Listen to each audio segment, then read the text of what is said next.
Mary Poppins, film réalisé en 1964 par Robert Stevenson. Scénario de Bill Walsh et Don DeGrady, d'après le roman de Pamela L. Travers, paru en 1934.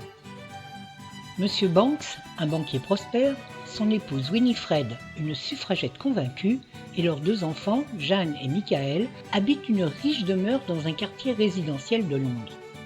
Trop occupés à gérer leurs affaires, les parents laissent, sans intervenir, leurs deux bambins rivaliser de mauvais tours pour faire tourner en bourrique les nurses qui se succèdent à un rythme effréné. Une discussion s'engage alors dans la famille pour définir les qualités de la nouvelle nurse qui va être embauchée. Monsieur Banks a des idées bien précises, les enfants aussi, totalement opposés. Monsieur Banks rédige une annonce, les enfants aussi.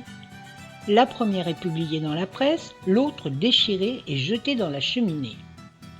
Le lendemain, de nombreuses nurses, à la mine patibulaire et plus âgées les unes que les autres, se présentent chez Monsieur Banks. C'est alors que, descendant des nuages, arrive Mary Poppins qui provoque une forte bourrasque qui chasse ses autres prétendantes, restant la seule candidate.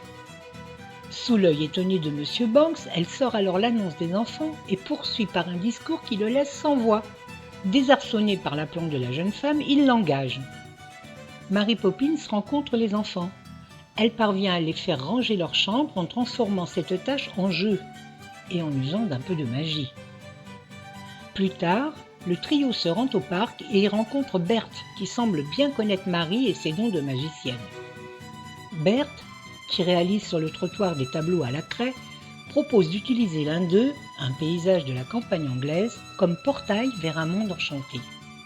Mary va faire découvrir à Jeanne et Michael la magie qui les entoure, pour peu qu'ils aient envie de la voir.